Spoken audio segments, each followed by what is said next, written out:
When Wally Nelson stepped out into the Minnesota morning, he saw what looked like a shape in the snow a few feet from his house. It was just after 7 o'clock, the cold still biting hard in the dark blue edge of dawn, and whatever lay there did not look alive. Then he got closer and recognized the body. John Hilliard was face down in the snow, frozen so stiff he later said he had to drag her by the collar. She had been outside for hours in sub-zero weather, close enough to safety to almost touch it, and at first he thought he was pulling a corpse toward the porch, but then he noticed bubbles coming from her nose. That was enough to send him into motion. He loaded her into a car and drove her toward Foston, carrying a 19-year-old woman who looked, sounded, and felt as if the night had already killed her. The night that put her there had started like many others in northern Minnesota in winter, with roads that locals knew could turn dangerous fast. Jean Hilliard lived near Lengby. On the night of December 20th, 1980, she was driving her father's car after being out with friends. The weather had turned brutal. Temperatures dropped to about 22 degrees below zero, and the rural roads were slick and unforgiving. At some point, her car slid off the road and became stuck in a ditch. She was not far from a friend's farmhouse, Wally Nelson's place, and decided to walk for help rather than stay with the car. The distance has often been described as about 2 miles. She wore a winter coat and cowboy boots, but she was not dressed for hours outside in that kind of cold. She started walking through the dark, expecting the house to appear sooner than it did. Later, she remembered the strange frustration of crossing one rise after another, thinking the farmhouse would be there, only to find more frozen ground ahead. That detail mattered because the ordeal was not one long, dramatic collapse from the first step. It was a slow losing fight between a young woman and a winter night that kept taking heat from her body, whether she felt it or not. Hypothermia did not arrive with a warning siren. It came through confusion, weakening muscles, slowing thought, and the narrowing of options. Jean kept walking toward a place she knew, toward light and shelter, and a door she had probably imagined would end the whole problem in minutes. Instead, somewhere near the house, she went down. Wally would later say she was about 15 feet from safety when he found her. That number gave the story its lasting cruelty. She had not died miles out in the open. She had nearly made it. She was close enough that, if her body had held on a little longer, she might have reached the door and knocked. Instead, she collapsed in the snow and lay there through the night while the temperature kept dropping around her. What Wally found in the morning did not resemble an ordinary hypothermia patient. Later accounts quoted him saying she was frozen stiffer than a board. Her body was so rigid that getting her into a car became a problem by itself. She would not bend. He and the woman who had spent the night with him had to use a different vehicle and position Jean diagonally to make her fit. By then, the scene had already crossed from emergency into something that looked almost impossible. He was transporting someone whose skin and limbs were so hard with cold that the hospital staff initially believed he had brought in a dead girl. The trip into town did not become less urgent because she seemed beyond saving.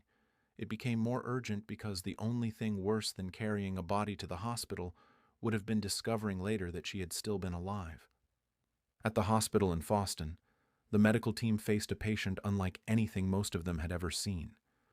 Jean's skin was so cold and hard that, in later retellings of the case, staff said needles either would not go in or broke when they tried to insert them. Her eyes were open and did not respond to light. Her face was ash gray. Her temperature was too low to register on the hospital thermometer. Her pulse was reported at around 12 beats per minute. Dr. George Sather, who helped treat her, later described the body as cold and solid, like meat taken from a deep freeze. None of that was the language of a team expecting a routine recovery. It was the language of people trying to decide whether the life in front of them still existed in any usable form.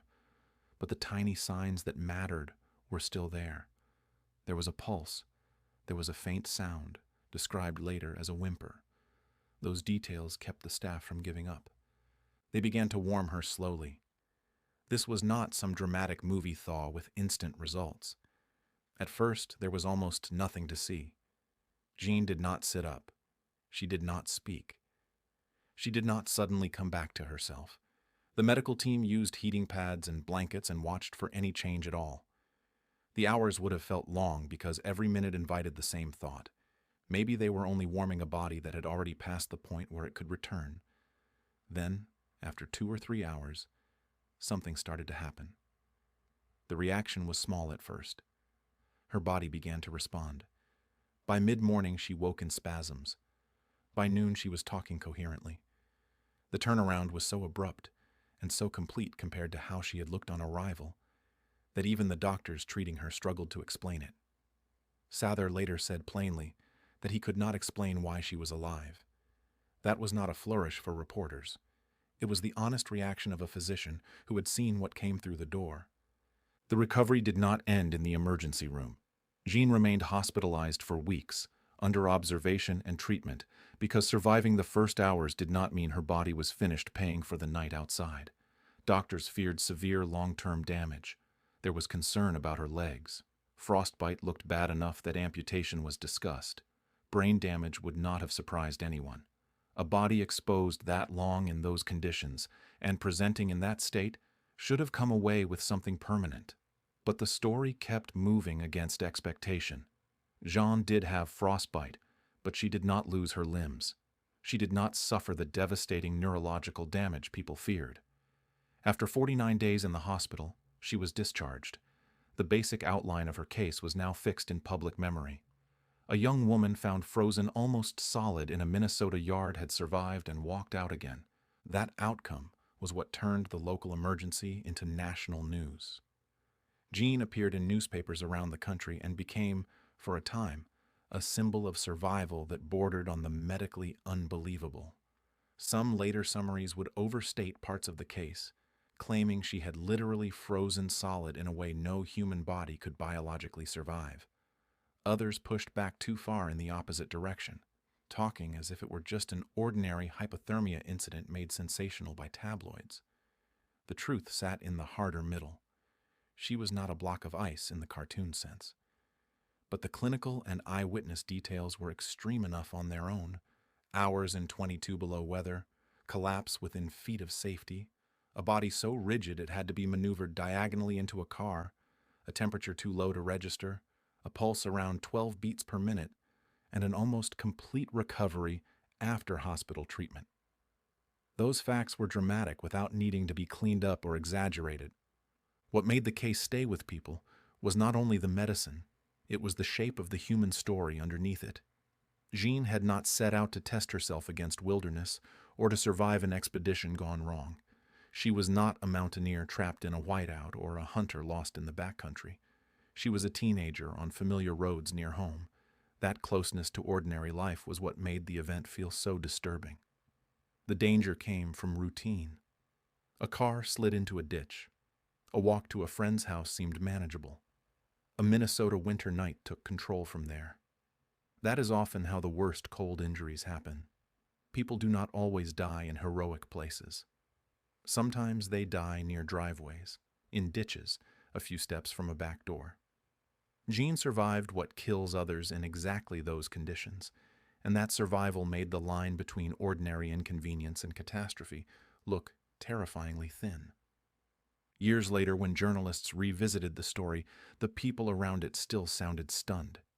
Wally Nelson did not speak like a man recounting an embellished legend he had polished over time. He still sounded like someone remembering a morning that made no sense as it was happening. The doctors did not sound triumphant. They sounded baffled.